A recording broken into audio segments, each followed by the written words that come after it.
Pour moi, le secret, il faut que ce soit la tolérance. On ne peut pas demander aux gens d'être tolérants avec nous si nous, on ne l'est pas avec eux. C'est pas grave, c'est pas notre personne qui est attaquée. C'est la vision du véganisme qui finalement est encore inconnue et très mal vue. Je trouve qu'on a tendance à appuyer ce que les gens ne font pas au lieu d'appuyer sur ce que les gens font déjà. Des fois, il faudrait juste se poser et se rendre compte que ce qu'on fait à notre échelle, c'est déjà génial.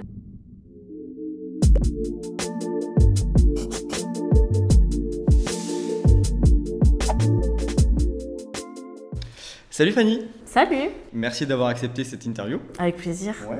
Comment tu vas? Ça va et toi? Ça va super. Je suis content d'être avec toi aujourd'hui pour parler un peu d'alimentation végétale. Moi aussi. En plus, on est à La Rochelle. Quelle belle ville. Exactement. Alors, dis-moi, raconte-moi un petit peu ton parcours, toi, avec l'alimentation végétale. Quand est-ce que tu as commencé? Quel a été ton déclic? Oui. Quelles ont été les choses qui t'ont fait changer d'alimentation? D'accord. Alors, moi, j'ai commencé par être végétarienne. Je suis devenue végétarienne, j'avais la vingtaine. Et en fait, j'étais en cours et pendant une intercours, je me souviens plus comment on dit, je suis tombée sur une vidéo que L214 avait montrée sur les abattoirs. Et je t'avoue que ça m'a fait une prise de conscience, en fait, que je n'avais pas entre la viande et l'animal, ce qui est logique, mais je ne l'avais pas. Et j'ai regardé 2 secondes de cette vidéo, 3 secondes sans le son, juste l'image, et j'ai arrêté la viande de suite. Ça t'a suffi du coup à... Oui, ça a été mon déclic. Est-ce que du coup tu avais conscience de ça avant de voir la vidéo ou est-ce que vraiment c'était une découverte? Pas du tout. Une découverte. Je savais que c'était un animal mort qu'on mangeait, mais je n'avais pas visualisé ça et je l'avais pas visualisé dans mon esprit pour me dire c'est un être vivant que je suis en train de manger. Donc ouais, il y a eu 3 secondes de vidéo de L214 et voilà. Donc on va dire que c'est une transition plutôt rapide. Et, très brutale, ouais. Ouais, ok. Et donc tu as commencé par être végétarienne? Oui. Pendant combien de temps? Alors j'ai été végétarienne pendant 3 ans. J'ai arrêté, en fait j'ai commencé par la viande, je continue de manger du poisson. Puis ensuite, j'ai arrêté le poisson parce que je suis tombée sur une arête à Noël et j'ai compris que le poisson aussi, c'était un être vivant, voilà. Donc j'ai arrêté ensuite le poisson. Puis petit à petit, tout a commencé à me dégoûter. C'est par dégoût que j'ai fini par arrêter le reste, les œufs, le lait. Mais j'ai eu du mal avec le fromage. Et j'avoue que j'avais tout arrêté, sauf le fromage, pendant 3 ans. Et puis après, il ne me manquait plus que ça. Donc, nouvel an. Nouvelle résolution et je me suis dit je veux être végane et c'est là où je le suis devenue. Donc tu as réussi à tenir une bonne résolution. Et la seule de ma vie. De ta vie, ok. Ouais. Qui était plutôt la bonne du coup. Exactement, oui. Et donc tu m'as dit quoi, que tu mangeais encore du poisson? Ouais, pendant 2-3 mois après avoir été végétarienne, enfin pesco-végétarienne du coup. Oui, pendant 2-3 mois quoi. Et comment ça s'est passé du coup ces 3 ans de végétarisme? Comment c'était vers quelle année? Tu m'as dit vers ta vingtaine? J'avais la vingtaine, donc je pourrais pas te redire l'année. J'avais la vingtaine quoi. Ok. J'en ai 27 aujourd'hui, voilà. Ok, donc ouais, 7 ans. Et comment tu as vécu ton alimentation à ce moment-là? Est-ce que c'était compliqué? Est-ce que par rapport à ta famille, enfin voilà, comment ça s'est... En fait pas du tout parce que mes sœurs sont devenues végétariennes au même moment. Donc du coup, il y a eu un espèce de cocon de facilité qui s'est créé, puisque chez moi, finalement, mes sœurs et moi, on était végétariennes, donc il n'y avait pas d'autre choix que de l'accepter. Et du coup, je pense que c'est ce qui m'a vachement aidée pour que ce soit pas du tout difficile pour passer le cap, parce qu'en fait, j'étais pas seule. Il y avait du monde avec moi, du monde qui me comprenait, donc du coup, j'avoue que ça a été une chance, ça. Et est-ce qu'elles sont devenues végétariennes en même temps que toi, pour les mêmes raisons que toi, ou est-ce que c'était différent? Est-ce que vous avez eu une prise de conscience un peu collective en même temps, mais pour des choses différentes? Qu'est-ce qui est... Alors, dans mon souvenir, elles n'ont jamais été trop viande. Okay. Et elles ont arrêté la viande, il me semble, quelques semaines, voire 1 mois avant moi. Okay. Et j'ai fait partie d'ailleurs de ces gens qui ne comprenaient pas pourquoi elles étaient végétariennes. Voilà, comme quoi tout le monde change d'avis. Ouais, donc voilà. Juste avant, ouais, t'avais cette... je comprenais pas quoi. Je trouvais que la viande c'était bon, je comprenais pas. Et puis une fois qu'on a le déclic, on comprend tout de suite quoi. Comme quoi le déclic peut être rapide, mais que même avant ça, en fait, c'est... On est comme tout le monde un peu avec cette optique-là que en fait non, tout le monde doit manger de la viande et Exactement. un petit truc et puis vraiment tu switches du tout au tout en fait. Totalement. Parce que vraiment t'as... Ah oui, oui. Ouais. Moi c'était vraiment, et puis j'avais cette espèce de vision de la viande où pour moi c'était super important dans l'assiette, ça rendait la chose conviviale, le dimanche midi, le poulet rôti frites, tu vois, tout est construit traditionnellement autour d'un plat de viande. Donc du coup pour moi c'était quelque chose de super important. Et que finalement, grâce au déclic, j'y ai jamais repensé, quoi. Ok. Et du coup, raconte-moi maintenant ton switch avec l'alimentation végétale, donc la végétalienne. Qu'est-ce qui t'a... Donc tu m'as dit que c'était le fromage. Ouais. Qu'est-ce qui a fait que tu arrêtes le fromage parce que c'est quand même un peu un point... C'est le plus dur. Voilà, je parle en connaissance de cause parce que du coup, je suis encore végétarien et je mange encore du coup du fromage, un petit peu des œufs, mais vraiment c'est vrai que le fromage, c'est dans notre culture française et que on en mange un peu à tous les repas, on en met partout un petit peu, que ce soit du gruyère ou des choses comme ça, c'est vraiment très facile à saupoudrer. Donc comment toi tu as réussi à tenir cette bonne résolution? Alors moi, honnêtement, encore une fois, la chance. Okay. En gros, je suis partie vivre à Singapour juste après avoir pris cette bonne résolution-là, quelques mois après. Singapour, c'est pas un pays qui est connu pour le fromage. Donc du coup, je peux dire que ça m'a sevrée totalement parce que j'avais pas d'autre choix de ne pas en manger. Et c'est surtout que ça coûte très très cher là-bas si on veut manger du fromage. Et après Singapour, je suis partie vivre à Miami. Et là, pareil, les États-Unis, le fromage, à part le cheddar orange, là, je sais pas comment ça s'appelle, ce fromage orange qu'ils mettent partout, ou le tube de fromage bien chimique. Voilà. Ouais. Donc en fait, c'est ça qui m'a aidée. Parce qu'en gros, j'avais pas d'autre choix. Dans mon quotidien, j'avais plus de quotidien avec du fromage. Donc du coup, je l'ai oublié. Voilà. Tu l'as oublié définitivement. Mais c'est vrai que quand on est loin des yeux, loin du cœur, on l'a pas près de soi. Donc c'est un peu comme si on est tenté de manger des sucreries ou quoi. On évite de les acheter pour pas les avoir à portée de main. Donc c'est un peu pareil pour toi. C'était plus difficile, quoi. Parce que là, ici, en France, c'est super facile d'y avoir accès. Là-bas, c'était beaucoup plus compliqué, donc finalement... Et du coup, c'était parti combien de temps à Singapour et à Miami au total? Comment ça s'est fait? J'ai fait 6 mois à Singapour et 1 an à Miami. Donc pendant 1 an et demi, on va dire que cette période-là de 1 an et demi où tu as vraiment pu manger autrement, sans fromage, sans... Après, je t'avoue que ces deux Singapour en tout cas en pays et Miami en ville, c'est pas des endroits qui sont développés d'un point de vue pour le véganisme. Miami, tu vas avoir une culture vachement latino, donc on a beaucoup de viande, beaucoup de viande. Donc mes repas, c'était surtout du riz, des haricots rouges et du manioc. Voilà, du houmous et des épinards, voilà, c'était ça. Et à Singapour, j'ai eu la chance de tomber sur des collègues qui ont été adorables, très tolérants. Et beaucoup d'hindouistes, et qui sont déjà de base végétariens parce que c'est dans la religion. Donc du coup, ils ont de suite compris et ils m'ont trouvé des restos, des endroits dans les food courts où je pouvais trouver de quoi manger. Donc ça, c'était sympa. Mais quand j'étais pas avec eux, voilà quoi, tu nageais j'allais chez Subway, je me prenais mon sub sans fromage. Sans rien. Donc c'est parce que tu as été entourée un petit peu que... J'ai à chaque fois été entourée. Donc ça t'a permis d'aller plus vite et d'éviter de douter, peut-être de savoir vraiment... Ouais, je pense que sur ça, j'ai eu de la chance. Ça a été une chance parce que déjà, j'ai eu cette espèce de cocon avec mes sœurs où c'était facile. Et ensuite, à arriver à Singapour, c'est vrai que c'est un pays qui est vachement tolérant. Il y a toutes les cultures, toutes les religions qui se mélangent là-bas. Et en fait, du coup, chacun accepte l'autre avec... Enfin, c'est sur ce point de vue-là, en tout cas, en termes alimentaires, même si Singapour a des défauts sur d'autres sujets. Mais en tout cas, en termes alimentaires, ils sont... Et du coup, l'alimentation végétale était peut-être pas très développée à l'époque ou... Ouais, je crois que j'ai fait un resto de burger là-bas, un resto de burger vegan. Parce qu'on pourrait croire que les grosses villes, où il y a beaucoup de monde, comme tu dis, beaucoup de cultures différentes, où c'est vachement développé ce genre de restaurant mais pas forcément. Pas tant que ça, pas tant que ça. Moi par exemple quand j'étais là-bas, c'est surtout les restos indiens où j'arrivais à avoir des options.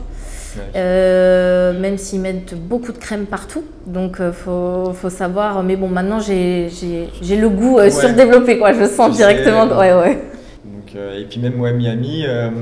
Non, plutôt culture, ouais, beaucoup plus latino, donc c'est beaucoup de barbecue, beaucoup, voilà, c'est vraiment pas développé sur ce côté-là. Même si, bien sûr, en centre-ville, oui, j'ai pu tester des options, mais en tout cas, en termes au travail, dans les repas d'équipe et dans toutes ces choses-là, non, il n'y avait pas de côté option vegan comme j'ai pu avoir quand j'étais à Singapour. Et du coup, ça, c'est toute la partie un peu restauration, donc extérieure. Et toi, quand tu mangeais donc chez toi, au niveau des courses, etc., est-ce que tu avais des options dans les magasins? Est-ce que tu as réussi à trouver ce qu'il te fallait? Comment tu as su ce qu'il fallait que tu manges? Parce que voilà, tu as quand même arrêté le fromage et tout le lait, enfin voilà, toutes les autres alternatives en fait, avec par exemple du lait, donc, des œufs. Je veux dire, quand tu achètes des choses au magasin, il y a vraiment, c'est un peu partout. Enfin, je sais qu'en France, il y a de la poudre de lait, toutes ces choses-là qui sont cachées dans les produits industriels. Comment tu as fait à ce niveau-là pour débusquer tous ces petits trucs-là et vraiment Au début, je pense que j'ai fait l'erreur, comme peut-être plus de la moitié des gens, c'est que j'ai juste retiré la viande de mon assiette et j'ai pas cherché à la remplacer. Donc, ouais, voilà, mes assiettes étaient hyper tristes. Parce que j'avais pas compris qu'en fait, certes, il y avait quelque chose qui disparaissait de mon alimentation, mais il fallait que je la remplace. Donc du coup, j'ai fait cette erreur-là. Et puis, quand je suis allée aux États-Unis, c'est vrai qu'il y avait des options.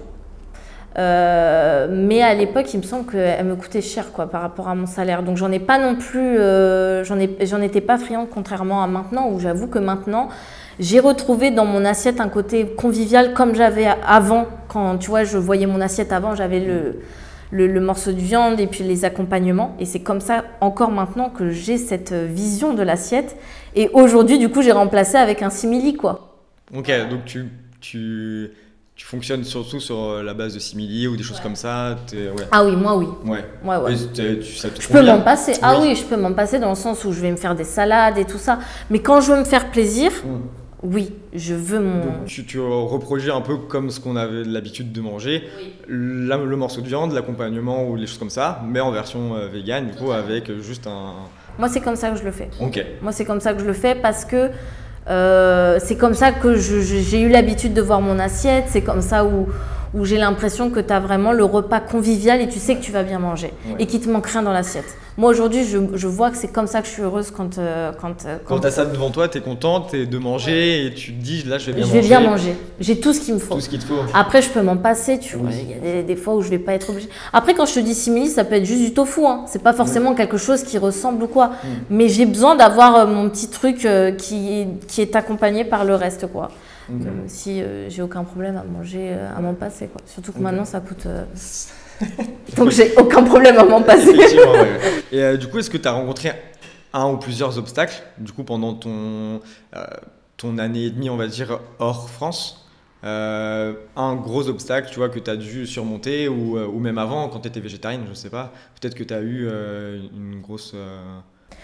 Honnêtement, je vais pas te mentir, non, j'en ai pas rencontré.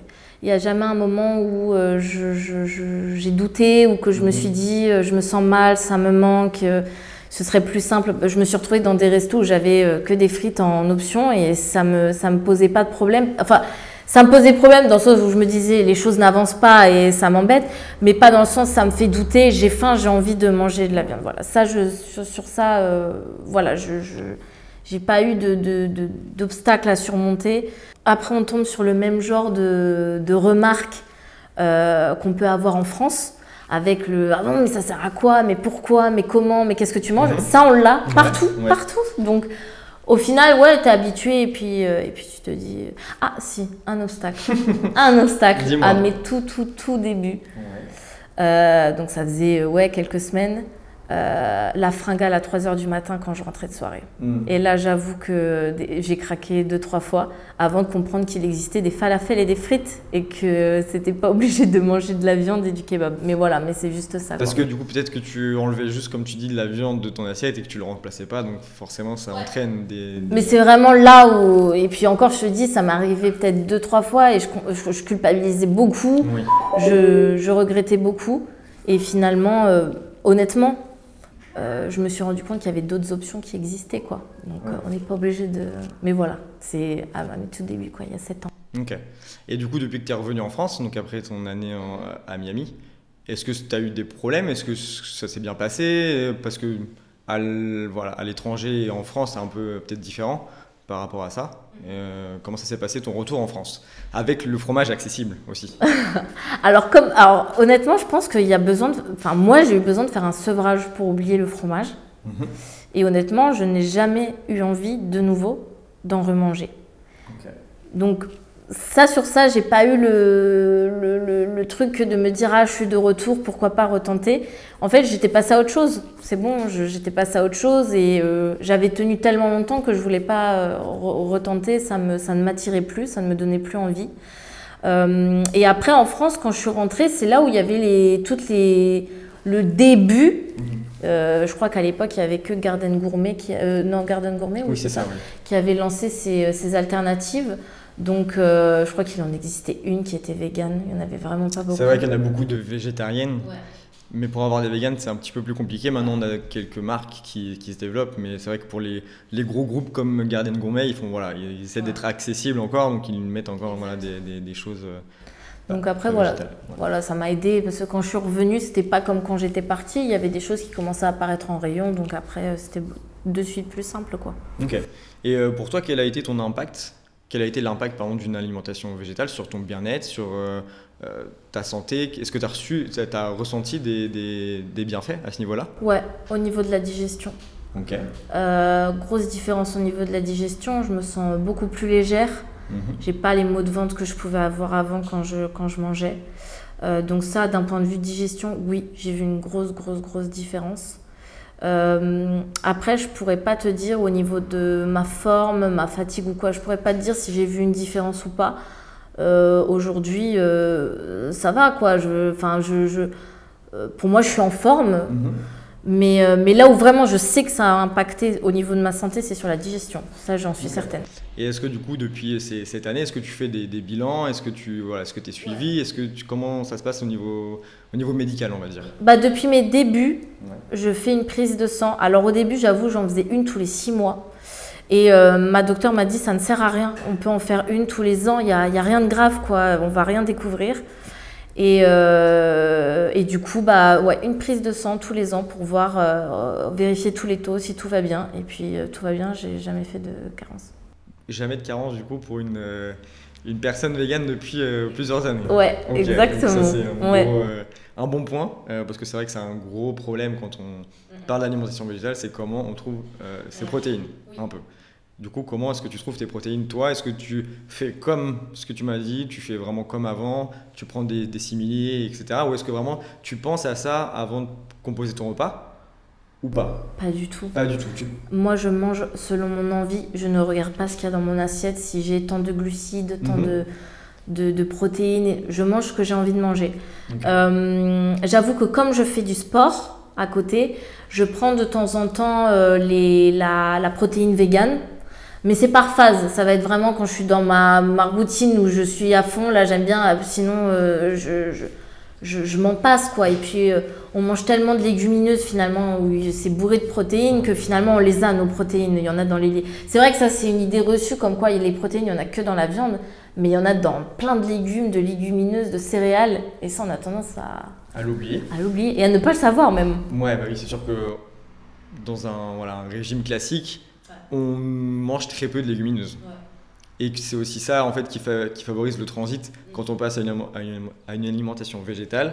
C'est quoi là? On a vraiment ce côté fibres, etc. qui améliore le transit. Totalement. Très très bien. Et du coup, de ce niveau-là, la digestion, etc. Ça marche. Ça on le voit, quoi. On le voit, c'est certain ça.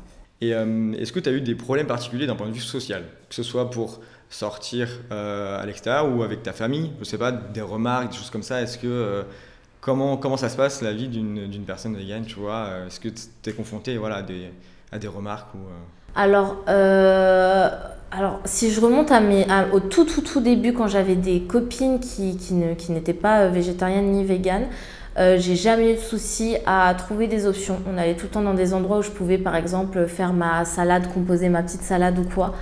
Donc on n'a jamais eu de soucis de ce point de vue-là. Même aujourd'hui, hein, mes copines, il n'y a aucun problème, quoi. On va là où je peux manger. Elles aussi, si elles veulent manger de la viande, là où elles peuvent manger. Même pour ma famille, on va là où chacun peut manger. Il n'y a aucun problème. Si c'est un resto 100% vegan, eh bien on y va. Si jamais, enfin, on trouve. Pour moi, le secret, il faut que ce soit la tolérance. On ne peut pas demander aux gens d'être tolérants avec nous si nous, on ne l'est pas avec eux. Je suis d'accord que c'est un sujet qui est très grave. On parle d'exploitation animale et tout ça. Mais pour moi, il y a plusieurs façons de permettre aux gens d'avoir le déclic. Soit on montre des images, et c'est ce qui m'a permis à moi de passer le cap. Soit on va plutôt y aller en douceur. Et moi, je sais que ça a permis à beaucoup de mes copines de tenter et de se lancer dans une alimentation végétale de temps en temps. Donc, pour moi, il y a plusieurs façons de militer, quoi. On n'est pas obligé de montrer des images, même si pour moi, ça a été utile. Et heureusement qu'il y en a qui le font. Mais il y a d'autres façons de le faire aussi. Ok, donc oui, ma question suivante, c'est est-ce que tu as inspiré du coup vraiment des personnes à devenir végétariennes, peut-être végétaliennes, complètement, au fait d'être avec toi, de voir ton mode de vie, de voir que c'était possible de manger tu vois, végétal. Est-ce que vraiment il y a des personnes qui grâce à toi, sont... Je pourrais pas te dire totalement. Ouais. Pas à 100%. Mais aujourd'hui, je le vois, oui. J'ai 2 copines qui, en tout cas, quand elles sont chez elles, mangent végétarien. Quand elles sortent au resto, non.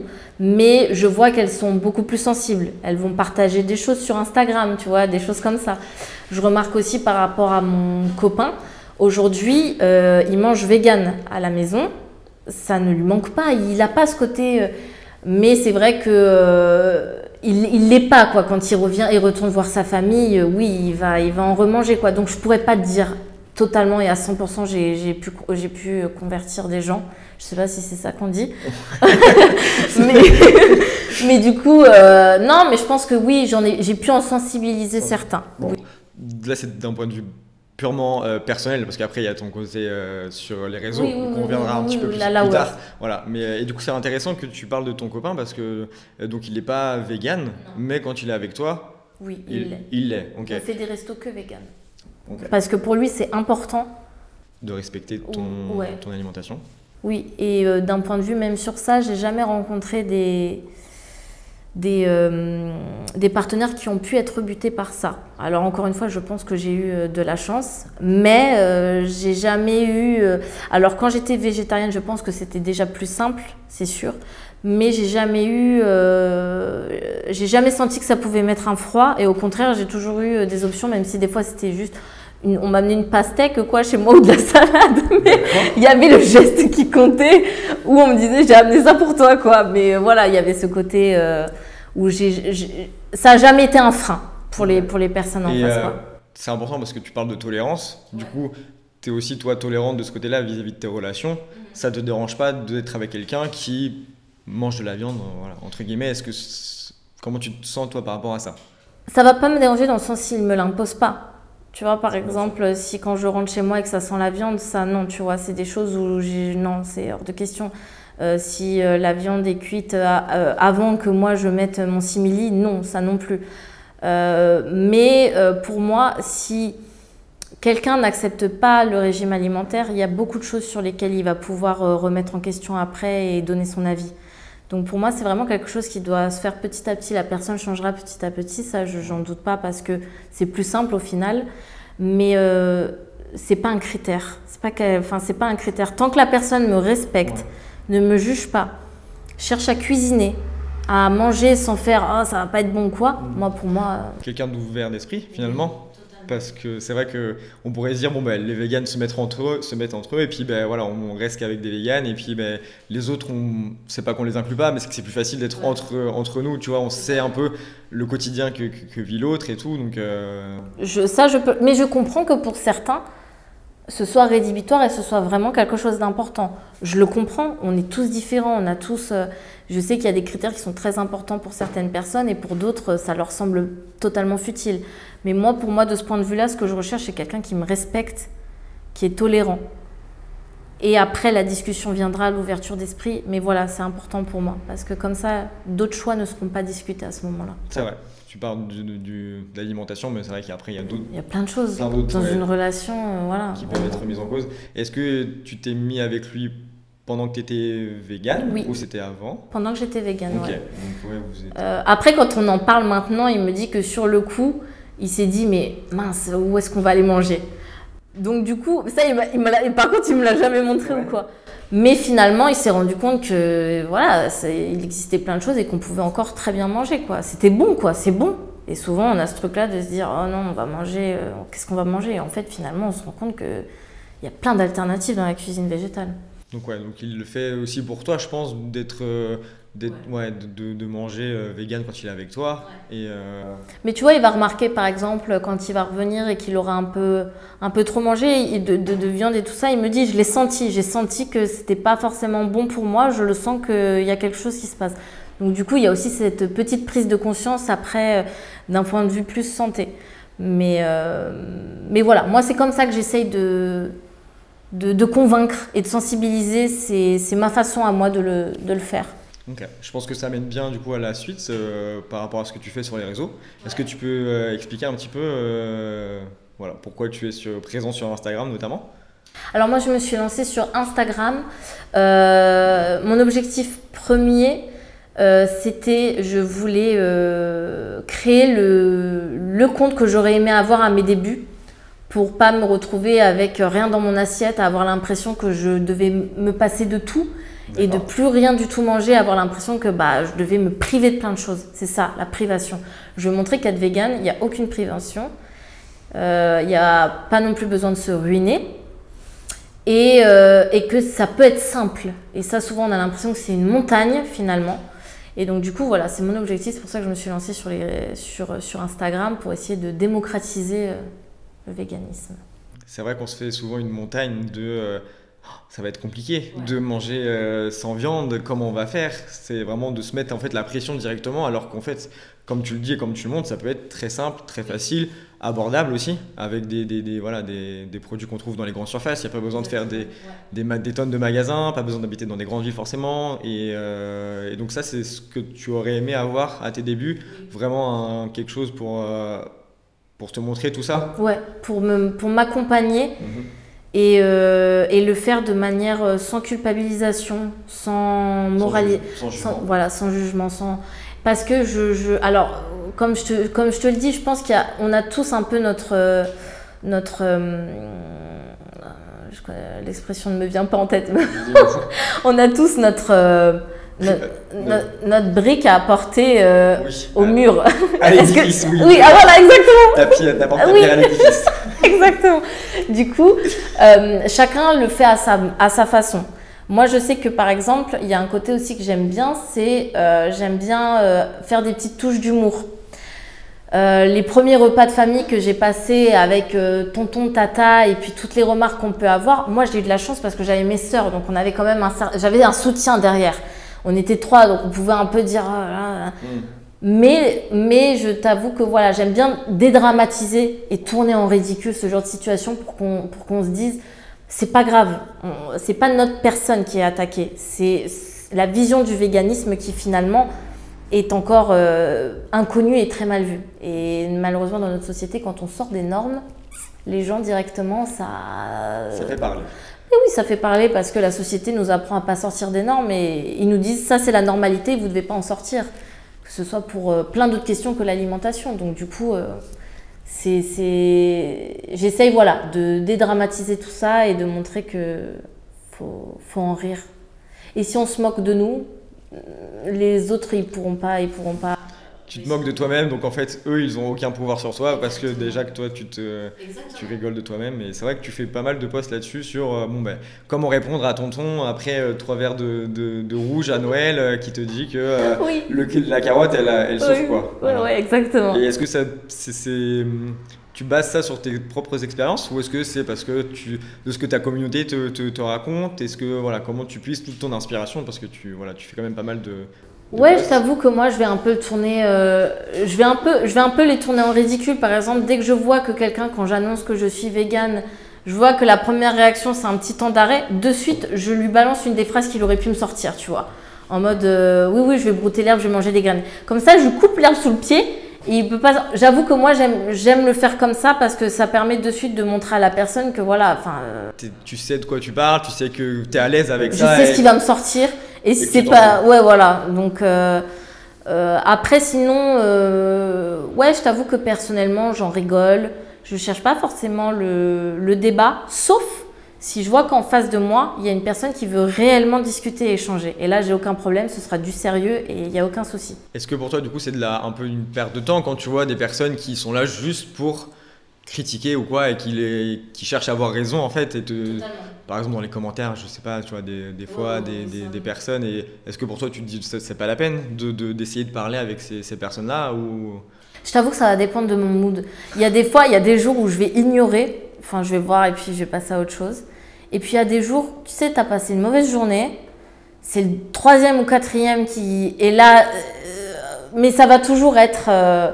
je vais toujours essayer de piquer en rigolant. Ça va jamais être un affront où je vais rentrer vraiment en colère et essayer de débattre. Si je vois qu'une personne attaque, c'est qu'elle veut pas débattre. Donc directement, voilà. Ça m'est arrivé sous un post d'avoir les premiers commentaires négatifs.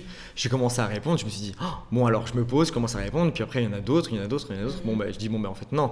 Puis tu vois leurs réponses, elles sont pas du tout en ouvertes. Ouais. C'est même pas ouvert à la discussion en fait, c'est déjà fermé, donc en fait tu sais que tu vas perdre ton temps, et je me suis dit bon en fait ça sert à rien donc j'arrête. Donc après tu laisses tous les commentaires sans réponse, et puis bon bah tu te dis c'est pas grave, je passe. Ils veulent juste mettre leurs commentaires. Après moi je t'avoue ça m'est déjà arrivé, mais c'est vraiment sur les personnes qui sont plus jeunes, d'avoir des commentaires virulents, d'y répondre avec quelque chose qui clash un peu pour rigoler, et qu'ils viennent ensuite en DM me dire « Oui, tu m'as dit ça, mais explique-moi et tout ». Et en fait, d'expliquer un peu aux gens pourquoi j'ai dit ça et qu'ils comprennent et qu'ils me disent « Ah oui, mais je savais pas que c'était ça le véganisme ». Donc finalement, il y a des gens sur qui ça marche. Tu fais un peu d'éducation aussi finalement. Parce que peut-être que s'ils te disent ce genre de phrases, c'est qu'ils sont pas au courant, comme tu l'as dit, de tout ce que ça englobe, et qu'ils balancent peut-être des choses qu'ils ont déjà entendues à droite, à gauche, et qu'ils espèrent, tu vois, te piquer ou quoi, et qu'au final tu leur ouvres les yeux sur la chose. Mais en fait, je pense que les réseaux, ça a donné vraiment un espace de liberté sur lequel les gens donnent leur avis sur tout. Mais vraiment, c'est juste donner son avis pour donner son avis. Je ne veux pas savoir ce que tu en penses toi, je donne juste mon avis. Et je m'en moque en fait de la réalité ou pas, c'est mon avis. Voilà. Et j'ai remarqué que les gens, ils donnent leur avis sur tout, quoi. Ça, c'est quelque chose sur les réseaux sociaux qu'on voit de plus en plus, que ce soit même sur n'importe quel sujet. On est obligé. Surtout le sujet de l'alimentation végétale qui est très très clivant. Voilà, c'est soit on est pour, soit on est contre, et puis on va se battre un peu. Comment toi tu vois un peu toute cette guerre entre guillemets en fait entre les véganes et les non véganes? Qui gueulera le plus fort, comment ça, voilà, qui aura les plus gros bras, comment ça... Qu'est-ce que toi tu te dis face à ça quand tu vois par exemple, je sais pas, je pense à une époque où il y avait des véganes par exemple qui allaient attaquer des boucheries ou des trucs comme ça. Quel est ton point de vue toi par rapport à ça? Est-ce que... Comme je te disais, pour moi, il faut de tout pour militer. Et les personnes qui sont extrêmes, c'est souvent celles qui font avancer le plus la cause pour n'importe quelle cause. Donc pour moi, il en faut. Moi aujourd'hui, c'est pas ma façon de faire, mais je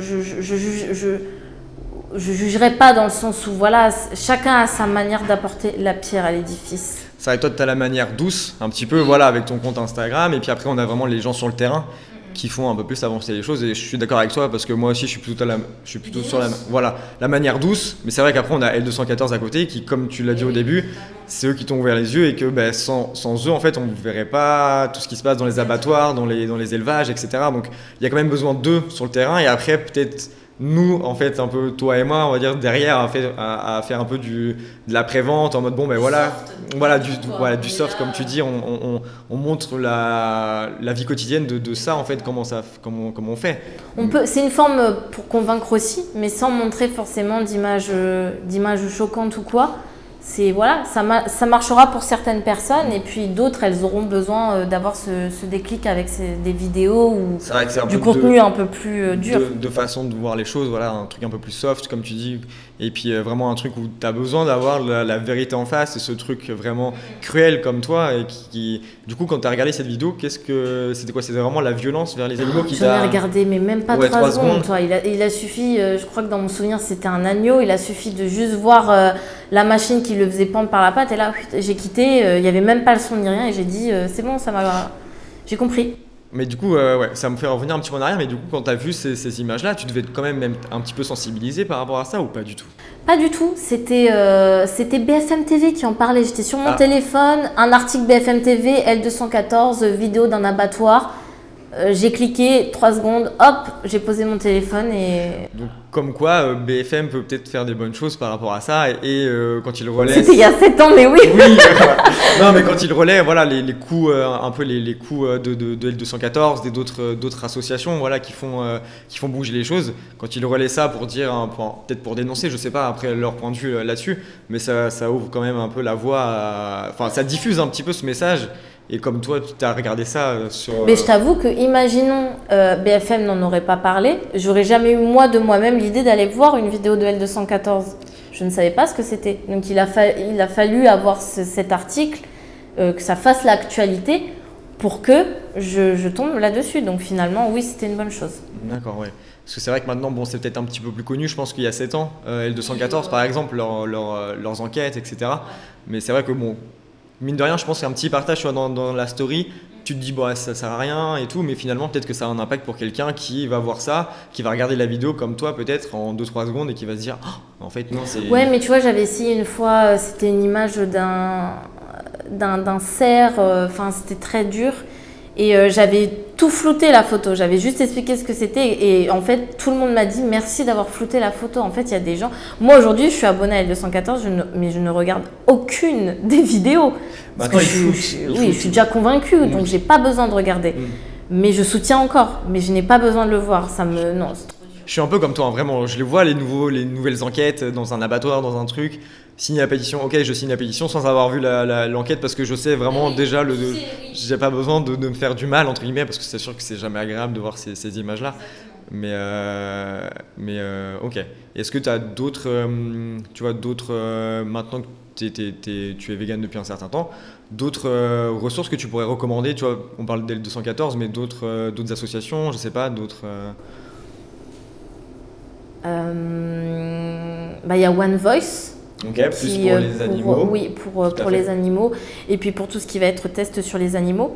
Tu as aussi Animal Testing qui ont sorti leur enquête sur les produits ménagers qui étaient testés sur les animaux. Ça, pareil, c'était quelque chose qui n'avait pas été encore d'actualité et qui aujourd'hui l'est. Parce qu'il y a beaucoup de gens qui ne vont pas forcément être véganes ni même végétariens, mais qui ne veulent pas consommer des produits testés sur les animaux. Ça, c'est important. Donc il y a cette association-là. Après, ah oui, moi, c'est pas du tout, mais c'est juste c'est le refuge Groing-Groing. Je l'adore, ce refuge. Moi aussi. Ah, ça, c'est mon rêve de pouvoir aller. C'est loin de Toulouse, mais c'est mon rêve de pouvoir aller faire du bénévolat là-bas parce que j'adore le concept et depuis des années, j'ai pour rêve plus tard, quand je serai à la retraite, mais bon, est-ce que ça existera toujours? Enfin voilà, ce sera dans des années, ouais. Quoi. Mais ouvrir un refuge, j'aimais bien l'idée d'une maison de retraite pour animaux. Voilà. C'est vrai que c'est une bonne idée. Voilà.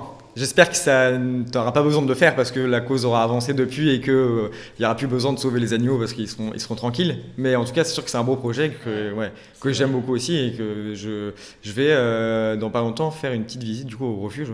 Je me suis inscrit. Ouais, tout à fait. Je suis super content aussi d'y aller et je pense que ça va être super de voir tous ces animaux qui sont en liberté. Et, tu vois, les vidéos sur Insta, moi je suis en mode, je suis gaga, tu vois, je suis en mode, ah, ils sont c'est génial ce qu'ils font. Ouais, c'est chouette. Et c'est vrai qu'on parle d'alimentation depuis le début, mais tu partages aussi beaucoup de choses qui sont hors alimentation végétale.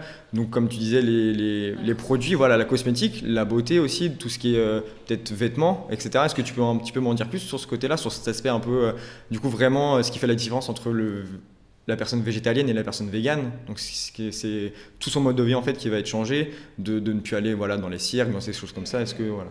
Bah, une personne végétalienne, c'est en anglais ce qu'on appelle plant-based, qui pour moi est beaucoup plus parlant. C'est une personne qui va seulement avoir une alimentation végétale. Pour tout ce qui est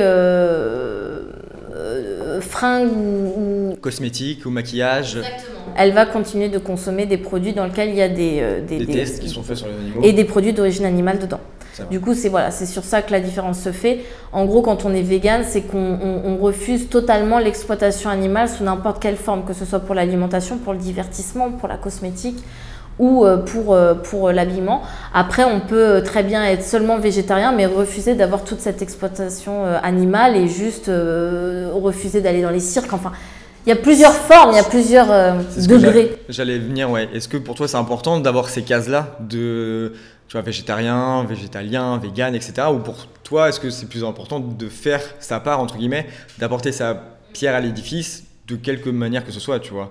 Tu parlais d'ouverture d'esprit tout à l'heure. Est-ce que, voilà... Moi, sur ça, je l'ai totalement. Pour moi, je préfère quelqu'un... Je trouve qu'on a tendance à appuyer ce que les gens ne font pas au lieu d'appuyer sur ce que les gens font déjà. Et ça, je pense que c'est un mindset hyper français qu'on a de le faire. Mais pour moi, faire déjà, ne serait-ce qu'un peu, c'est déjà génial et c'est faire plus que quelqu'un déjà.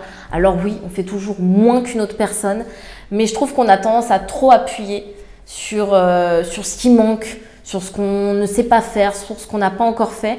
Et du coup, on est toujours en quête de quelque chose, de s'améliorer, alors que des fois, il faudrait juste se poser et se rendre compte que ce qu'on fait à notre échelle, c'est déjà génial.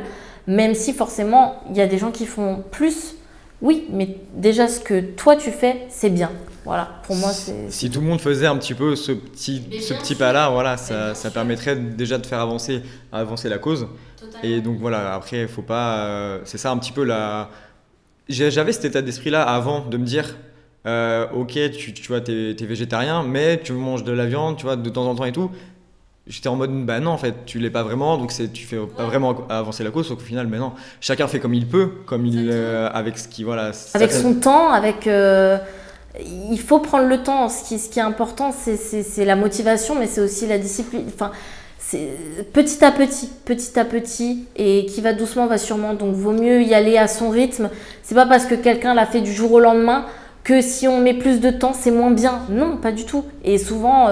Et même moi, je ne vais pas te mentir, j'ai beaucoup de personnes de la communauté végane qui sont hyper virulentes avec moi par rapport au discours que je suis en train de te donner. Et ça, c'était quelque chose, c'était une chose à laquelle je ne m'attendais pas en me lançant sur les réseaux. Mais j'ai reçu énormément de haine, je dirais, oui, parce que même si je coupe très court mais sur des personnes qui sont véganes, et qui m'explique que ce que je fais, c'est pas assez bien, que je ne milite pas, que je ne vais pas dans la rue, que je brosse les gens dans le sens du poil. Il y a beaucoup de choses. Et je me suis dit, mais quand je vois ces véganes-là, je comprends que quelqu'un peut ne pas être convaincu et dire, bah non, j'ai pas envie, vous êtes extrême. Je le comprends, parce que ces personnes-là sont trop virulentes et beaucoup trop dans la haine, beaucoup trop dans l'affront. Donc si elles le sont vis-à-vis de toi, c'est certainement qu'elles seront... Bah oui, encore pire. Donc ouais, pour toi, c'est parce que en fait, c'est un peu ce qu'on te reproche, c'est d'avoir ce côté trop ouvert d'esprit et de chacun avance comme il peut, alors qu'il faudrait être plutôt strict et voilà. Oui, je pense que c'est ce que je te disais. C'est des gens qui pointent ce que je ne fais pas encore, ce que je ne fais pas assez pour eux. Et c'est notre modèle malheureusement et qui est très mauvais. Parce qu'on n'est pas dans cette dynamique de pousser les gens à mieux faire, on est dans une dynamique de montrer aux gens ce qu'ils ne font pas encore. Et ça, pour moi, c'est pas une bonne chose. C'est pas la meilleure façon de faire. J'ai vu que tu avais participé à la Veggie World de Lyon. Ouais. Est-ce que tu peux me raconter un petit peu cette expérience? Parce que c'est quand même assez intéressant de participer à un événement aussi niché que celui-ci. Voilà, c'est vraiment toutes les marques véganes ou végétales qui se regroupent là-bas. Ouais. Voilà, comment ça s'est passé pour toi? Alors moi, du coup, j'y suis allée pour intervenir, pour faire une recette devant du monde. Donc moi, j'y étais déjà allée à la Veggie World, mais c'était à Lyon, avant le Covid. Okay. C'était en février avant le Covid, juste avant qu'on soit confiné en mars. Donc, j'étais pas du tout allée en tant qu'intervenante, c'était juste comme ça. J'avais même pas mon compte encore qui était créé, ni rien du tout. Okay. Et du coup, j'y suis allée, j'ai pu rencontrer tout ce monde-là. J'ai vu la cuisine de Jean-Philippe qui était en train de faire une démo culinaire. Et aussi le patron du restaurant Vegan Gorilla qui était à Nice, mais je crois qu'il a fermé depuis. Je ne me rappelle plus du nom du monsieur, je suis désolée. Mais du coup, je les ai vus faire leur démo. Et là, il y a quelques mois, en février, du coup, plusieurs années après, il y a Swanjay qui m'a contacté, donc il s'occupait de la partie d'aller chercher les intervenants et qui m'a dit est-ce que ça t'intéresserait d'intervenir à la Veggie World de Lyon. Donc du coup, je me suis retrouvée plusieurs années après à cuisiner alors qu'il y a des années auparavant, si on m'avait dit tu vas te retrouver, jamais j'aurais pu imaginer ça. Donc, ouais, c'est quand même une sacrée expérience pour toi ouais. Tu es sur les réseaux et de vraiment de passer au monde réel, de faire vraiment devant du monde, etc. Ça a dû être un peu... C'est stressant. Ouais. Oh, c'est stressant, surtout que je suis quelqu'un où je n'aimais pas du tout parler devant la classe, par exemple. C'était ma hantise. Et là, de me retrouver devant des gens assis qui me regardent. En train de cuisiner en plus, comme si tu étais chez toi et qu'ils sont dans ton salon. Oui. Mais là, c'est là où j'ai vu la différence, quoi. Où j'ai vu, et puis c'est un stress. Et puis finalement, une fois que c'est passé, le stress s'en va et on se rend compte que c'est passé super vite et que finalement, je pense qu'avec la pratique, ça devient plus facile après. Mais c'est vrai que oui, c'était stressant. C'était une expérience géniale et je suis contente qu'elle m'ait aidée à sortir de ma zone de confort. Et je le referai s'il faut le refaire, mais c'est juste que c'est un gros coup de stress pour quelques minutes de présentation, quoi. Donc, c'est un peu ça, on sort un peu toute une montagne, voilà, je pense que ça s'est bien passé. J'ai l'impression que ça s'est mal passé, mais tout le monde m'a fait des bons retours. Mais moi, j'ai l'impression que j'ai juste fait rire les gens et que je racontais n'importe quoi. Et pourtant, je m'étais posée avant, j'avais lu des articles entiers pour avoir plein de choses à dire. Et en fait, en me retrouvant devant cette salle, et en entendant ma voix déjà dans l'écho, t'as tout oublié. Tout est parti. Ouais, bah oui, je comprends. Qu'est-ce que tu avais fait comme recette? J'avais fait du pulled jackfruit. J'avais fait comme du pulled pork, mais avec du jackfruit. Ok, oui, voilà. C'est pas mal. Donc je m'étais entraînée pas mal de fois chez moi. On avait fait bien manger à tout le monde. Donc du coup, une fois que j'avais fait la démo, il m'en restait une conserve. Et j'ai dit, qui la veut? Parce que là, je pense que plus personne chez moi voudra en remanger. Est-ce que tu as eu après ce temps d'échange avec les personnes qui étaient présentes? En fait, tu as un peu passé de l'autre côté entre ces 3 années. Tu étais venue avant le Covid en tant que de visiteuse et après tu es passée en tant qu'intervenante. Voilà, qu'est-ce que ça t'a apporté toi à ce niveau-là? Est-ce que tu as vu un peu une évolution toi dans ton parcours de passer de l'ombre à la lumière et d'influencer un peu les gens de montrer que c'est possible, etc. Je ne l'ai pas visualisé comme ça. J'étais contente, mais je ne l'ai pas visualisé comme étant une réussite par rapport à mes réseaux. Donc je pourrais pas te dire que j'avais l'impression que c'était un step en plus. Oui, j'étais contente, mais je ne l'ai pas vu comme une étape qu'il fallait que je passe. Par contre, ce qui a été chouette, c'est que j'ai rencontré plein d'autres créateurs de contenu. Donc ça, c'était super cool. J'ai pu échanger avec quelques personnes qui me suivaient. Donc ça aussi, super sympa. Et puis aussi, pas mal d'échanges avec les gens au moment des questions. Ça, c'est l'étape. Je ne sais pas si quand tu faisais tes oraux en classe et qu'il fallait dire « vous avez des questions » et que personne ne levait la main, en même temps, ça nous sauvait parce qu'on se disait « yes, on va pouvoir se rasseoir plus vite ». Mais là, il fallait que j'ai un retour parce que sinon… Et puis finalement, il y a des gens vraiment gentils qui l'ont compris et qui ont… Est-ce qu'ils ont eu de la peine pour toi? Oui, je pense. Mais je pense que c'est toujours intéressant quand même d'avoir un peu ce retour. Voilà, il y a toujours des personnes qui ont des questions. Surtout vis-à-vis de ça, je pense que c'est utiliser du jackfruit surtout. Je pense que c'est un peu oui. pas commun, c'est pas voilà, c'est ça. Donc oui, moi je pense que ça a plu aux gens dans le sens où c'était une recette qui était facile à faire, qu'on voyait pas beaucoup. Et puis le jackfruit, c'est un fruit et on se retrouve à faire une recette salée avec. Donc voilà. Et puis oui, surtout là où c'est que j'ai pu faire tester.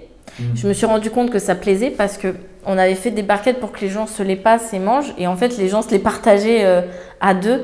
Donc, il y a très peu de personnes qui ont pu goûter puisqu'il y avait 6 barquettes et que du coup, les gens ont mangé ça à 2. Donc, le premier rang s'est bien régalé pendant que le dernier avait très faim. Ok. Quel serait ton plus gros conseil que tu pourrais donner à quelqu'un qui hésite ou qui ne sait pas comment se lancer, par exemple qui réduit sa viande, qui veut réduire sa viande? Comment cette personne peut faire pour aller au step au-dessus? Pour toi, ça a été plutôt simple, on l'a vu, mais pour les personnes voilà, pour qui c'est plus compliqué, pour qui elles se posent beaucoup de questions, en fait, comment je vais faire pour remplacer la viande, etc. Est-ce que toi, tu as un conseil que tu pourrais donner, ou plusieurs bien sûr, par rapport à ça? Moi, je dirais surtout, faut pas douter. Même si on a l'impression que c'est insurmontable, que c'est une montagne, on va faire face à des obstacles, on va peut-être perdre une certaine connexion avec des amis ou même un partenaire, je sais pas. Moi, je te dirais que faut vraiment se lancer, essayer, s'entourer de comptes et de gens qui nous inspirent, qui nous dirigent vers un mode de vie végétal, mais sans un côté moralisateur, parce que je pense que c'est ça qui peut en freiner et refroidir certaines personnes. Et surtout se dire que l'essentiel, c'est d'être bien avec soi. Et quand on est bien avec soi, on est bien avec les autres. Donc, si on a envie d'y aller, il faut y aller. Il ne faut pas se dire que oui, mais ça va être compliqué à la maison ou quoi. Non, si ça fait partie de vos valeurs et que vous voulez le tenter, tentez-le. Voilà. Moi, c'est surtout ça que je dirais. Et comme je te disais, de suivre des gens qui vont être inspirants et de s'entourer de gens tolérants. Ça va vous permettre de faire un bon tri parmi les gens qui ne sont pas tolérants autour de vous. C'est vrai que j'ai remarqué aussi beaucoup ça dans ma communauté, d'avoir beaucoup de personnes qui me disent qu'elles aimeraient, mais que par exemple à la maison, elles ne sont pas toutes seules, qu'à l'extérieur c'est compliqué, etc. Et que vraiment cet aspect social, qui est vraiment très très important et un peu le plus difficile à surmonter en fait, de pas être seul et de devoir faire en fonction des autres, voilà, d'avoir un peu ce truc de bon ben je suis pas tout seul donc je vais devoir manger de la viande, etc. C'est pour ça je pense aussi, tu me fais venir quelque chose en tête, d'aller par exemple, de se rapprocher d'associations où on peut rencontrer des gens qui sont déjà dans ce milieu-là. Ça permet d'être entouré de personnes qui partagent les mêmes valeurs. On est tous différents. Moi, par exemple, aujourd'hui, j'en ressens pas la nécessité ni même le besoin, mais peut-être parce que j'ai mes sœurs, hein, je te l'avoue, et que mon copain, il n'y a pas de souci, donc peut-être que oui. Mais c'est pour ça, ne pas hésiter à s'inscrire sur des groupes Facebook, à s'abonner à des comptes Instagram qui permettent d'avoir ce côté où tu peux finalement être accompagné et ne pas te sentir seul. Je peux le comprendre que quand on se sent seul à la maison, c'est souvent très compliqué. Moi, j'ai beaucoup de messages par rapport aux parents, notamment. Oui. Des personnes où les parents ne veulent pas parce qu'elles ont encore un côté vachement vieille école où arrêter la viande, c'est dangereux. Ben oui. Ouais. Et comment toi, du coup, tu essayes d'orienter, d'aider ces personnes-là qui viennent te voir parce que elles peuvent pas tout simplement être en accord avec leurs valeurs. C'est ça qui est un peu frustrant aussi, c'est qu'on voudrait être, peut-être manger moins de viande, etc. pour matcher avec ce qu'on ressent au fond de nous. Et comment toi, tu les conseilles par rapport à ça? Est-ce que vraiment tu as un message que tu leur dis Je prends le temps à chaque fois d'aider quand c'est des demandes particulières. Après, quand c'est les parents, je leur dis, les parents s'inquiètent et malheureusement, il y a des parents, c'est comme ça et ils veulent même pas discuter, ils imposent et c'est une forme d'éducation qui malheureusement est très triste. Mais je vais te prendre un exemple. Par exemple, j'ai une jeune fille qui m'avait contactée en me disant qu'elle avait fait une carence en fer. Elle n'était pas encore végétarienne. Et sa mère avait une hantise qu'elle le devienne parce qu'elle faisait déjà des carences en fer et que du coup, elle en ferait en devenant végétarienne.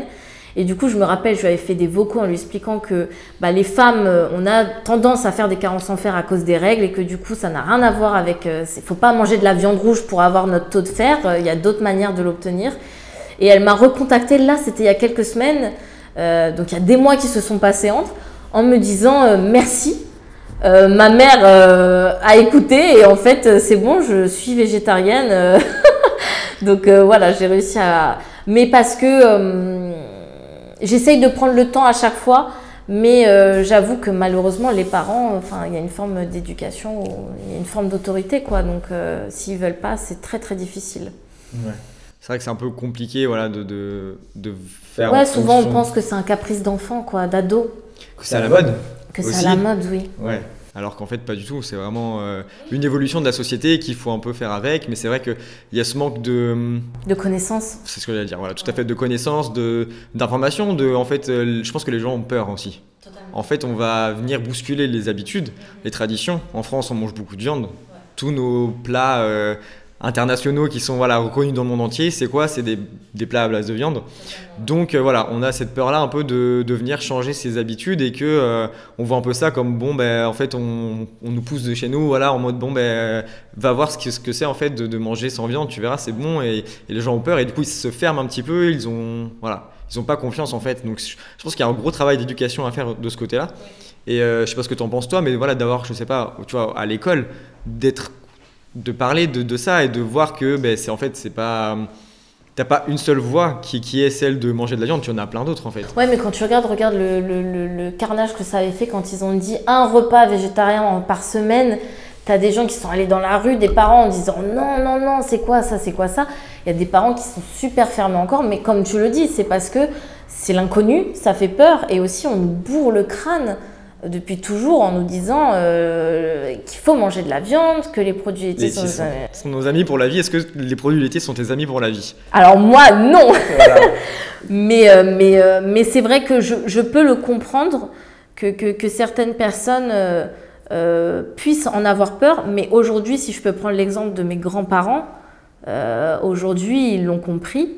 Et ils achètent vegan. Mon papy mange vegan. Alors oui, il n'est pas à 100%, mais il achète ses yaourts au lait de soja et il a ce côté-là où maintenant il a été sensibilisé à ça, alors qu'au début, il ne le comprenait pas, quoi.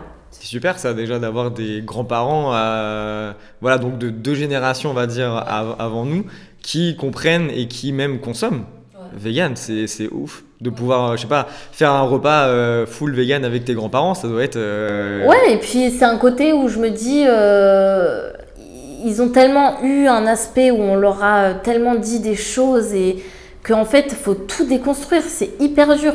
Construire quelqu'un, c'est plutôt rapide et facile, mais le déconstruire, c'est super compliqué parce que surtout, une fois qu'on a passé un certain âge... C'est vrai que c'est là que ça devient un peu difficile. Toute leur vie, ils ont fait d'une telle façon et là, on vient de les bousculer un peu en disant en fait, c'est peut-être pas si bon ça et tout. Et c'est vrai que c'est un peu compliqué. Mais je vois, par exemple, tu parlais de la cantine. C'est vrai que c'est quand même assez aberrant de ne pas proposer d'option, juste une option. Ouais, et quand tu vois que les lobbies de la viande ou du lait interviennent dans les écoles, dans les classes pour faire de la sensibilisation sur voilà, il faudrait manger un petit peu plus de laitage, un petit peu plus de ci, un petit peu plus de là. Parce qu'ils ont les moyens derrière, ils ont les finances pour intervenir. Et que en fait, tu te dis, non, c'est pas ça la vérité. Il y a, en fait, t'es tellement impuissant en fait, face à ça que tu te dis, non. Je vais même te dire un truc. Ma sœur, quand elle est devenue végétarienne, elle était à l'école. Donc, elle ne prenait plus la viande. On ne lui a jamais proposé de la remplacer. On lui a dit, c'est un choix. Vous avez décidé d'arrêter d'en manger. On ne la remplacera pas, on ne vous donnera pas plus de légumes. Voilà, la cantine. Je pense que c'est toujours d'actualité, vraiment que voilà, tu ne manges plus de viande, c'est ton problème en fait. Et ils ne cherchent pas à s'adapter et ça c'est vraiment... voilà. Et c'est pas pour ça qu'ils vont te donner une plus grosse portion. Non, tu as fait le choix d'arrêter d'en manger. On est dans une cantine scolaire là quand même. Donc ça montre quand même qu'on est vraiment très en retard. Et très fermé aussi sur ce sujet-là. Quand tu vois que tu es obligé d'apporter ton propre repas complet en fait, parce que voilà, si tu manges que les légumes, au bout d'un moment ça va pas te suffire. Donc tu es obligé d'apporter ton propre plat, c'est quand même qu'il y a un problème. Parce que, totalement, oui, nous on est très très en retard dans la mentalité, oui. Est-ce que toi tu accorde une part importante, tu vois, à cette sensibilisation-là par exemple des enfants ou par rapport à leur éducation? Est-ce que ça te plairait, tu vois, de faire peut-être des interventions, tu vois, dans des écoles, dans des choses comme ça, pour montrer que en fait, voilà, il y a autre chose? Ou est-ce que tu te sens peut-être pas légitime, je sais pas. Si on m'y autorise, oui. Mais après, j'ai beaucoup travaillé avec les enfants en maternelle, et je t'avoue que quand les enfants me demandaient ce qu'était la viande, j'ai jamais eu le cran de leur dire c'est du veau, parce que sinon on me disait mais je veux pas manger le petit de la vache, et du coup moi je suis là ils font le lien, mais du coup après quand ils rentrent à la maison ça va retomber sur toi en fait. Exactement, donc ça c'est des choses où je préfère pas m'en mêler parce que en fait c'est tellement impactant et tellement facile entre guillemets de faire prendre conscience aux enfants que ce qu'ils mangent c'est en fait les animaux qu'ils voient dans le pré d'à côté. en fait ça mais oui, pour eux, logiquement, ils vont dire bah non, je n'ai pas. J'aime bien la vache qu'il y a dans le champ, donc je vais pas la manger en fait. Et c'est en fait c'est tout bête parce que c'est vraiment ça qui c'est la base en fait. C'est le lien que moi j'avais pas fait, que j'ai fait avec la vidéo. Voilà en fait, et de se dire qu'en fait ben non, même les enfants, tu vois, ils ont ce lien là et que parce qu'ils ont pas tout le vécu qu'on a derrière, ils ont pas tout ce qu'on leur a instruit, tout ce qu'on leur a dit, toute la construction qu'il y a eu derrière.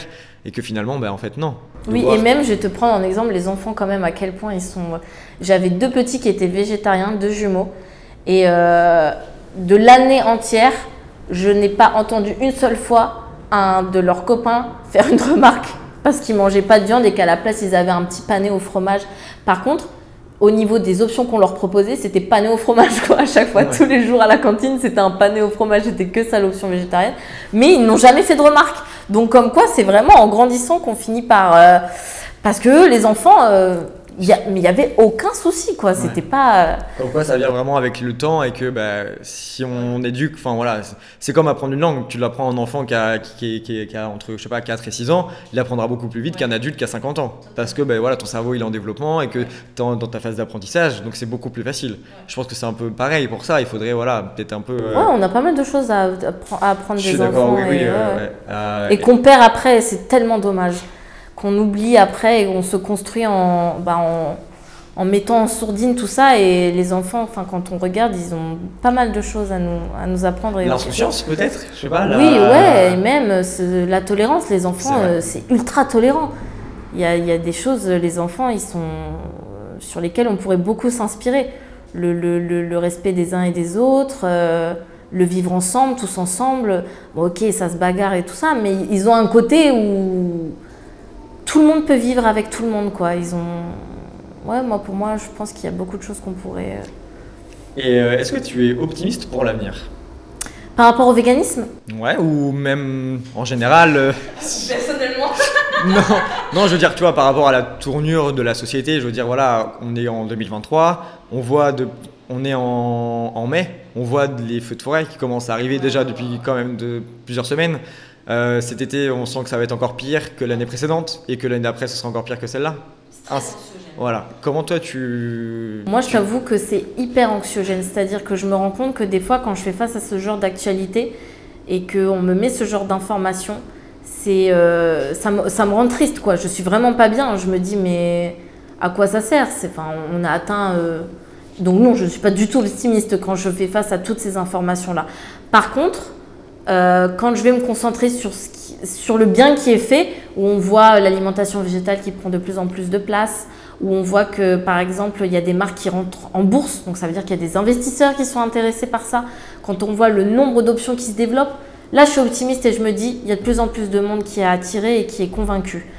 Mais quand je vois après à côté tout ce que la planète est en train de nous montrer, c'est hyper anxiogène. Vraiment, c'est super dur à voir.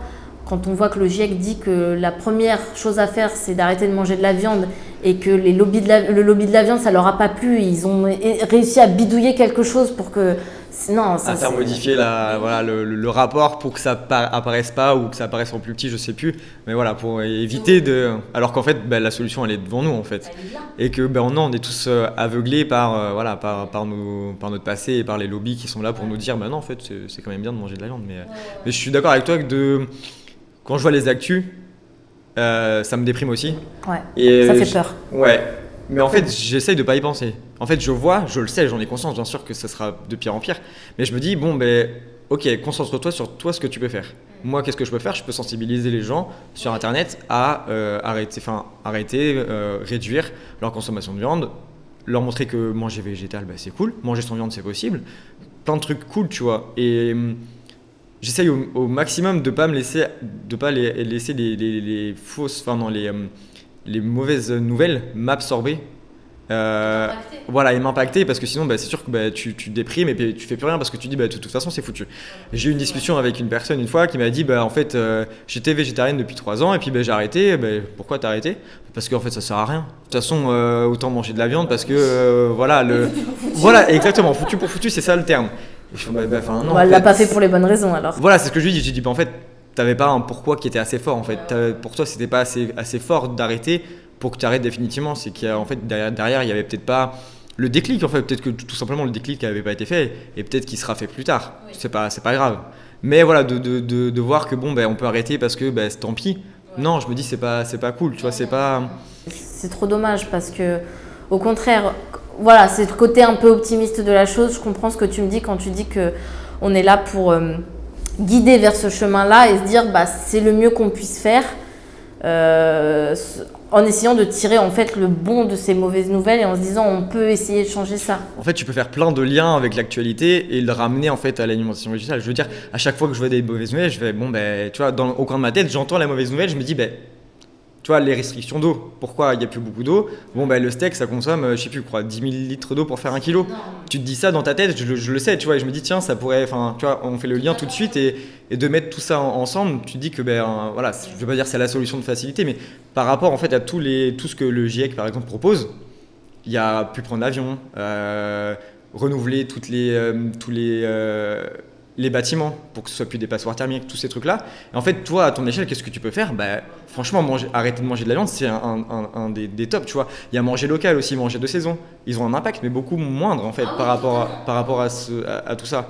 Et je me dis, en fait, tu vois, on a la solution, elle est là, tu vois, en fait. Et du coup, c'est ça que je voulais faire, en fait, en me lançant sur Internet, c'était vraiment de montrer au monde, je n'ai pas cette ambition-là encore, mais voilà, aux gens qui me suivent, en fait, c'est possible, tu vois, c'est vraiment pas compliqué. Je veux dire, je suis pas en train de souffrir tous les jours parce que je mange pas de viande, tu vois. C'est vraiment. Surtout maintenant, à l'heure actuelle, c'est super facile d'arrêter de manger de la viande. Aujourd'hui, c'est super facile. Et du coup, ouais, c'est vraiment ce truc-là de montrer que c'est facile et que, en fait, la solution elle est là. Donc c'est dommage en fait de voir tout.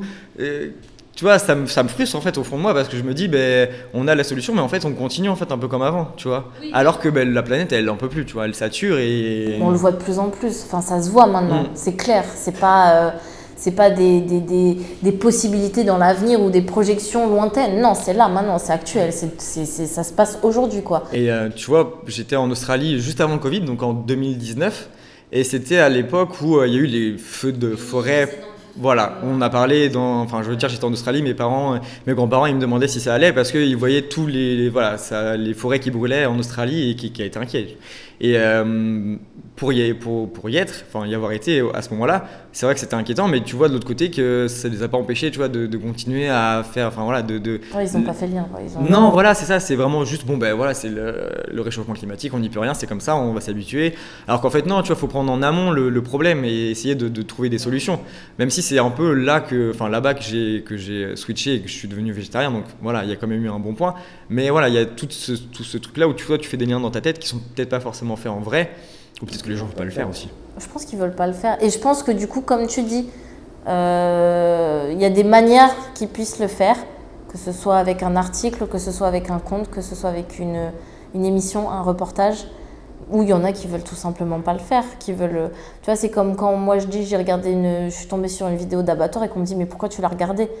Ben oui, parce qu'une fois qu'on voit, peut-être que du coup le lien sera fait et du coup c'est plus compliqué. Il y a beaucoup de gens qui veulent pas le faire. On a dit, je sais plus c'est une citation qui dit que si tous les abattoirs avaient des vitres, tout le monde serait végétarien ou végétalien. C'est vrai, en fait. J'ai vu des pubs des pubs véganes dans un restaurant, la personne commande un veau, on lui dit ok, viens. Et du coup, on le met dans la salle derrière avec un veau et un couteau. On lui dit tiens, voilà, il sera super frais. Tu fais ce que tu veux, tu peux le manger. Impossible, voilà, bien sûr. Que si tu dois le faire de toi-même, ça va être oui. Très compliqué. C'est comme les gens qui disent on a toujours été des prédateurs, mais qui vont au rayon viande du Carrefour et qui se considèrent comme prédateurs en allant chercher. Bien sûr. Il y a beaucoup de choses à revoir de ce côté-là. Est-ce que tu as des fois, par rapport à tout ça, toute cette actualité un peu anxiogène et tout, des baisses de motivation où tu te dis, est-ce que ça vaut vraiment la peine? Est-ce que ça t'arrive déjà? Et si ça t'arrive, comment tu fais pour remonter la pente? Comment tu fais pour te remettre du baume au cœur et continuer ton militantisme à ta façon? Alors, je vais pas avoir une baisse de motivation par rapport à ce que je fais sur les réseaux ou par rapport au fait que je sois végane. Ça, non, du tout. Par contre, personnellement, pour l'avenir de moi, je me dis, une baisse de motivation. Comment ça, par rapport à toi? Le fait d'avoir des enfants, à quoi ça sert? Okay, oui, pour plus tard. Oui. Tu te dis... Quel sera le monde, quoi? T'as un avis par rapport à ça maintenant? Moi aujourd'hui, j'en veux pas, ça me fait trop peur. Par rapport à ça, justement? Oui, ce sera comment dans 50 ans? C'est pas possible. Nous, on a connu une enfance où on jouait dehors, c'était sympa, les saisons étaient marquées, tout allait bien. Enfin, ça commençait peut-être un petit peu déjà. Oui. Mais aujourd'hui, je me dis, ça va être comment, quoi. Donc, ouais, je t'avoue que sur ça, il y a une partie qui me fait vraiment être pas bien. Mais ça va être une partie vraiment vachement plus personnelle. Okay. Par contre, sur le fait d'être végane, sur ce que je fais sur mes réseaux et tout ça, ça non. Ça, il n'y a pas de baisse de motivation. Tu es toujours à fond, tu sais toujours... Ouais, tu es toujours motivé. Ouais, là où j'ai des baisses de motivation, ça va être quand j'ai beaucoup de retours négatifs et tout ça. C'est là où j'ai beaucoup de baisses de motivation, notamment beaucoup de faux semblants avec certains comptes, d'intérêt, d'ego, de conflits qui ne devraient pas exister. Et ça, je t'avoue que c'est quelque chose qui m'a aussi vachement déçue. J'ai l'impression qu'il y a des comptes qui ne le font pas forcément pour les bonnes raisons. Et ça, c'est ça qui va me démotiver. Ce genre de petite guéguerre qu'il peut avoir entre les comptes. Et ça, je t'avoue que ça me démotive de me dire, mais en fait, vegan ou pas, voilà, on garde les défauts des humains, quoi. On est tous dans le même bateau finalement, il n'y a pas besoin de se tirer les uns dans les autres pour... voilà. Je suis d'accord avec toi. Mais ok, donc c'est plus ouais, vis-à-vis des ouais, c'est ça qui va me faire avoir une baisse de motivation. Okay. Après les news... Ouais, t'essayes de pas trop être impacté par ça et de pas trop les regarder peut-être. Quand je tombe dessus, je t'avoue que je vais pendant 2-3 jours regarder que ça, faire des recherches, m'inquiéter. Je me rends compte que pour ma santé mentale, ça atteint un stade où c'est vraiment trop. Et du coup, après, je sais qu'il faut que tu fasses un petit peu de... Ouais, et que je suis désolée, mais que je l'ignore pendant un moment. Je sais que ça existe, je sais que c'est là, mais pour ma santé mentale... C'est vrai que je suis un peu comme toi, j'évite toute cette chose-là parce que je sais que ça existe, je sais qu'il n'y a pas besoin, tu vois. Je vois des trucs, je me dis, ah, encore, tu vois. Ouais. Des trucs, des feux, je sais pas, des inondations, tu vois, on se dit, bon, ben encore, vraiment, c'est un peu la planète qui crie au secours et que tu dis, bon, ben encore, vite, il faut qu'on agisse. Et je sais pas si ça me démotive ou si ça me booste encore plus à me dépêcher à faire tout ce que je peux, tu vois, pour forcément, ça peut être en dents de scie. Hein. Tu as une période où tu vas te dire, bon, pourquoi je le fais et tout, et puis d'un coup, ça implique, je pense que c'est souvent comme ça, hein, la motivation. Hein. Des fois, il y a des... C'est comme la vie, hein, finalement, c'est fait de cycles, donc de haut, de bas. Et par rapport à ça, à l'avenir, où est-ce que tu te vois dans 10 ans ? Alors moi, dans 10 ans, idéalement... serait pour moi le plus important et ce qui pourrait me permettre d'être le plus épanouie, ce serait de pouvoir vivre aujourd'hui de ce que je fais sur les réseaux sociaux. Okay. Pourquoi ? Parce que ça matche avec mes valeurs. Et aujourd'hui, pouvoir gagner sa vie grâce aux valeurs personnelles et à ce qu'on fait qui a du sens et où on s'investit, on se donne vraiment à fond, ça, ce serait vraiment ce que je me souhaite. Et après, comme je te disais, dans un futur encore plus loin, ouvrir ma maison de retraite pour animaux là où j'accueille les chiens, les chats qui sont abandonnés parce que trop vieux, ou même les animaux de la ferme ou tout ça, j'aimerais beaucoup, mais ça dans un futur beaucoup plus lointain. Et ça, c'est pas un projet que tu as pu pour des quelques années qui arrivent, c'est vraiment plus lointain pour toi, tu dois pas faire ça maintenant, je veux dire, une sorte de refuge pour toi, c'est pas encore... J'ai besoin encore d'avoir ma vie en ville. C'est ça. Tu prévois en fait de rester en ville pour après plutôt partir à la campagne. Si j'arrive à mettre... ce serait pour moi le point final, tu vois, de me dire j'ai eu ma vie, j'ai expérimenté, j'ai permis de sensibiliser beaucoup de monde et ce serait vraiment mon endroit paisible, tu vois, ton havre de paix en fait, exactement. Après avoir fait ton job, on va dire, de sensibilisation sur toute la communauté, sur le plus de personnes possible, et après tu prends un petit peu de répit hors de la ville pour vraiment... Après je te dis ça, si ça se trouve dans 5 ans on en reparle et je te dis je veux l'ouvrir demain, j'en peux plus quoi. Mais non, je me le vois plus dans quelque chose de plus. Ok. Et comment tu penses que la société va évoluer par rapport à tout ce qu'on s'est dit ? Les sujets environnementaux, je sais pas, tu vois, l'alimentation végétale, est-ce que tu penses qu'on est en bonne voie pour que ça continue ou pas ? Je pense que oui, on est en bonne voie pour que ça continue pour les générations qui arrivent. Okay. Aujourd'hui, moi, je le remarque par rapport aux personnes qui me suivent. On est quand même cette génération-là et celle qui arrive ensuite après nous. On est beaucoup plus sensibilisés. Ça nous parle, on veut agir. Pourquoi ? Parce que la planète, on va encore y habiter pendant pas mal de temps, donc il vaut mieux qu'on en prenne soin. Donc moi, je t'avoue que je pense que c'est sur ces générations-là qu'on va faire de grandes choses et qu'on va vachement plus avancer. sur les générations avant nous. Effectivement, les choses sont faites, le bourrage de crâne a été fait et puis les idées sont là, elles sont ancrées. Donc, je t'avoue que sur ça, je cherche pas trop à convaincre, même si je sais que j'en ai qui me suivent et qui ont des tranches d'âge beaucoup plus âgées. Mais je sais que moi, mon optimisme, enfin, elle est tournée vers les générations. D'essayer de convaincre les plus jeunes de se tourner vers ce mode de vie-là parce que c'est eux qui vont un peu façonner le monde de demain. Ok. Et en parlant de ça, du coup, il y a en ce moment, récemment, plusieurs marques de vegan, des restaurants, des boutiques qui ferment leurs portes. Et comment, toi, est-ce que tu réagis face à ça? Est-ce que tu t'inquiètes ou est-ce que… Oui, je t'avoue que ça m'inquiète un petit peu parce que y a eu quand même des moments très difficiles. Il y a eu le Covid qui a été très compliqué. Maintenant, il y a les prix exorbitants et l'inflation. Donc, effectivement, c'est très compliqué. On a eu 2 épreuves très difficiles. Donc, oui, je t'avoue que c'est inquiétant parce qu'on se dit quelle va être la suite. Mais à côté, je me dis qu'il y en a qui continuent, qui existent encore et il faut les soutenir. Il faut les soutenir et pour éviter qu'elles ferment. Mais oui, ça a été une hécatombe. Ça a été une hécatombe, là, le nombre de restos ou même de marques qui ont fermé, quoi. C'est vrai que ça… c'est inquiétant, c'est vrai, quand tu le dis comme ça, oui, il y a une forme où je peux te dire que c'est un petit peu inquiétant. En fait, il y a un peu les deux… on voit que l'alimentation végétale commence à prendre de l'ampleur, les rayons des magasins sont de plus en plus fournis, mais d'autre côté, il y a des petites marques ou par exemple, une boutique qui est installée quand même depuis plus d'une dizaine d'années, je crois, qui ferme ses portes. C'est quand même un petit signe alarmant. Tu te dis, pourquoi? Alors que tu as l'impression que ça fonctionne bien quand même. Oui. Que on est quand même beaucoup à s'y intéresser, à commander, etc. Donc c'est vrai que c'est un peu… Est-ce que je me dis… Après, je pense que oui, c'est les deux épreuves qu'il y a eu sur une période super courte, quoi. Ça s'est enchaîné. À peine ces marques-là ont eu le temps de souffler que ça a repris, quoi. Donc c'est très difficile de se relever suite à ça. Donc oui, c'est triste. Ok. Petite question, est-ce que manger vegan, ça coûte cher du coup?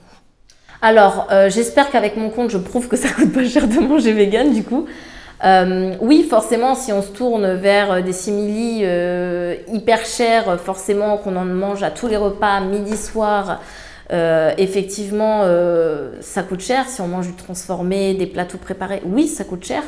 Mais à côté de ça, si on arrive à manger de manière raisonnée et convenablement, non, ça coûte pas cher. Aujourd'hui, je l'ai même vu là en faisant mes listes de produits. Aujourd'hui, le lait de vache coûte plus cher que le lait végétal. Ça déjà, ça montre quelque chose. Ça montre que non, je pense que c'est une grosse idée reçue. Même au resto. Aujourd'hui, on le remarque même au resto que les prix sont équilibrés. Ils sont au même niveau. Donc non, je pourrais pas dire que ça coûte cher, mais je comprends qu'on puisse avoir peur de se lancer à cause de ça, parce qu'aujourd'hui, c'est compliqué pour beaucoup de personnes. Mais j'ai plein d'étudiants qui me prouvent que… Le contraire. Oui, et qu'on peut vivre en étant vegan et avec un petit salaire. C'est vrai que j'ai aussi plusieurs personnes qui viennent me voir parce qu'elles se tournent vers une alimentation végétale parce que la viande commence à augmenter. Ouais. Et c'est vrai que, du coup, elles le font peut-être pas par conviction, mais plutôt par nécessité de se tourner vers une… Ce qui pourrait être une des nouvelles raisons pour lesquelles on le devient maintenant. C'est vrai, parce qu'on a la raison éthique, donc avec le bien-être animal, la raison environnementale, aussi la raison de la santé qu'on a un petit peu abordé tout à l'heure, mais aussi peut-être la raison du prix qui est… Ça peut être une des raisons, je pense que oui. À l'avenir, peut-être que ça sera que le coût de la viande sera peut-être plus élevé qu'un paquet de tofu, ça c'est sûr, mais peut-être que des simili, peut-être qui ont tendance à aussi diminuer au fil des années, au fil des développements. Je vois Eura qui a fait une levée de fonds et qui va leur permettre de développer des produits, des brevets, de réduire les coûts des produits aussi qu'ils ont. Donc c'est vrai que ça, de ce côté-là, on peut peut-être avoir la bascule. Non, ouais, forcément. Alors forcément, ils ont baissé puis ils remontent un petit peu avec ce qui se passe en ce moment, mais aujourd'hui… enfin, on voit qu'il y a une espèce d'équilibre qui est atteint entre les produits d'origine animale et les produits végétaux. Ça oui, c'est certain même. Ok, on arrive vers la fin de l'interview. Est-ce que tu aurais des recommandations pour les personnes qui nous écoutent? Des choses que toi, je sais pas, que tu as regardé, que tu as lu ou que tu regardes en ce moment, qui te servent au quotidien et qui peuvent aussi aider d'autres personnes à changer leur état d'esprit ou voilà, changer leur vision des choses aussi? Alors, moi, les 2 livres qui m'ont marqué, alors il y a Stéquisme. Ah, j'arrive pas à le dire. Est-ce que tu vois duquel je parle? Stéquisme, comme le sexisme, mais avec. Oui, voilà. Okay. Qui va parler de tout ce qui va être d'un point de vue, toute la définition qu'on a de la virilité par rapport à la viande. C'est vrai. Et c'est très intéressant à lire parce qu'on voit cette construction mentale qu'on nous met depuis des années en tête. Donc le 2e livre que je pourrais conseiller, c'est le Nostek d'Emeric Caron. Oui, il me semble. Après récemment, j'ai vu The Game Changers que je n'avais pas vu. Et pareil, ultra intéressant parce qu'on a plus un point de vue sportif par rapport à l'alimentation.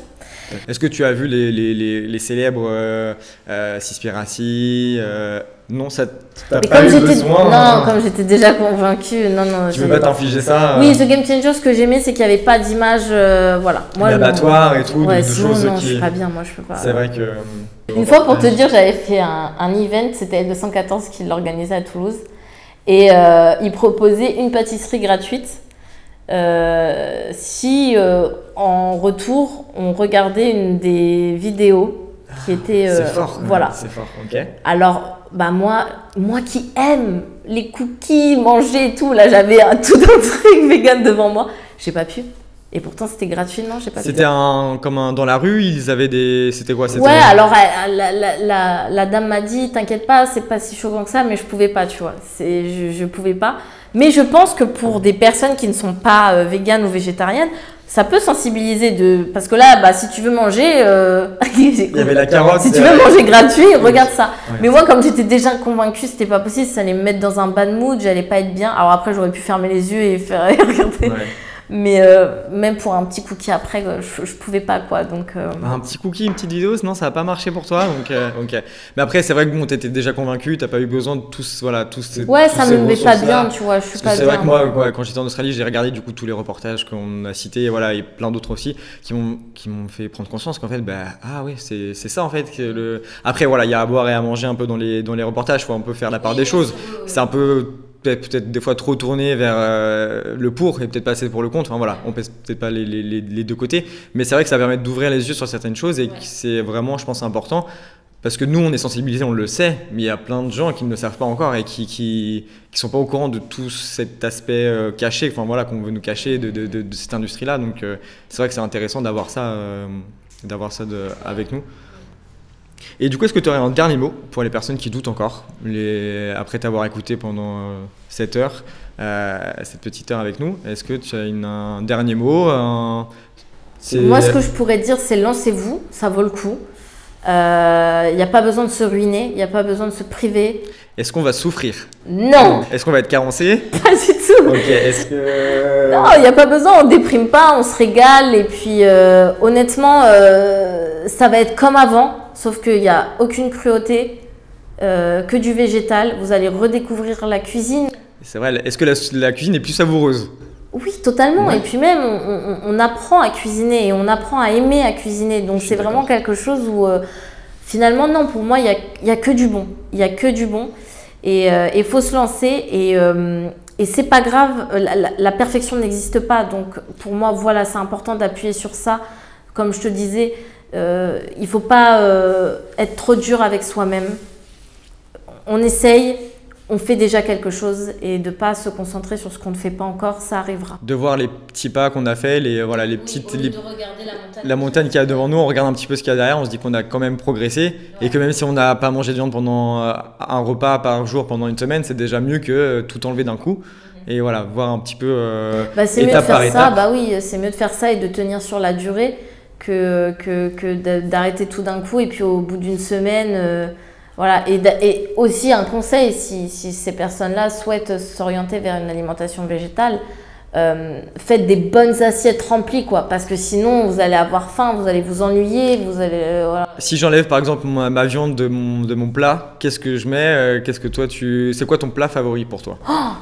Mon plat favori, j'aime beaucoup de choses moi. Ouais, le plat que tu te dis, tiens, ce soir je sais pas quoi faire, si je pouvais avoir ça, je l'aurais devant moi. Oh. Attends, ce soir si Petite colle, ouais, ce soir si t'arrives chez toi, tu te dis bon là j'ai vraiment envie d'un repas, lequel ce serait? Alors ok, alors moi quand c'est comme ça, ce que je me fais c'est des nouilles de riz avec de l'avocat, de la sauce soja sucrée et une escalope panée coupée en morceaux et voilà, ça c'est parfait, ça c'est trop bon. Voilà ce que je me fais. Ok, voilà. C'est super simple mais j'aime beaucoup. On n'a pas besoin de se prendre la tête et franchement c'est voilà. Oui, on n'a pas besoin, oui, totalement. Et l'escalope panée peut être remplacée par du tofu et... Tofu pané aussi? Oui, voilà, tofu exactement, pané, ouais. exactement. Ok, et quels sont tes projets pour la suite? Est-ce que tu as des... Voilà, c'est quoi tes 6 prochains mois pour toi? Quels sont tes projets et ta vision? Eh bien moi, je me suis lancée là récemment à 100% avec mon compte Amour Végétal. Donc du coup, je continue à fond là-dessus pendant 6 mois encore. À voir comment ça évolue, à voir si je vois que c'est toujours dans une évolution positive. Et voilà, je suis à 100% focus sur ça. Je me donne à fond. Et par contre, voilà, si je vois que c'est difficile d'en vivre d'ici 6 mois, je retournerai dans un schéma classique sans l'entrepreneuriat parce que malheureusement, voilà, c'est juste, je me laisse 6 mois. Donc, voilà. Et du coup, où est-ce qu'on peut te retrouver? Alors, moi, je suis sur Instagram. Toutes les plateformes. Sur Instagram, donc quoi, à Amour Végétal? Oui, exactement. Je me lance aussi un petit peu sur TikTok. D'accord. Avec du contenu qui est différent de ce que je propose sur Instagram. On a plus de crash tests, de présentations de resto. On est sur un contenu qui est plus différent. Et ensuite, voilà, c'est tout. C'est déjà pas mal. Oui, c'est déjà pas mal. Tu publies déjà beaucoup sur Instagram, donc je me demande comment tu fais pour être présente à ce point-là sur les réseaux. Tu fais quand même pas mal de produits, de sélection de produits, d'articles, etc. pour vraiment aider les gens au maximum. Donc c'est vraiment un bon boulot. Comme je te dis, je me suis dit, vas-y, je me laisse 6 mois et je veux me mettre 6 mois à fond, à 100%, voir si ça paye. Et puis ensuite, voir comment ça évolue, tu vois. Mais c'est vrai que ce rythme-là, c'est un peu mon rythme de croisière, quoi. J'ai trouvé que ce rythme-là, de poster aussi régulièrement, voilà. Et puis, je t'avoue que même le soir, quand je suis sur le point de m'endormir, hop, j'ai une idée, il faut que je la note. Et puis, voilà, quoi. Faut pas l'oublier, effectivement. Je fais pas de pause, quoi. Ouais, jamais de pause pour... Ok, écoute, c'est tout ce que je te souhaite pour les prochains mois. Plein de réussite. J'espère que ça va tout rouler pour toi. Et je te remercie d'avoir accepté d'être interviewé. Avec plaisir. C'était génial, merci beaucoup. Je te dis à bientôt. À bientôt. Salut Fanny. Salut.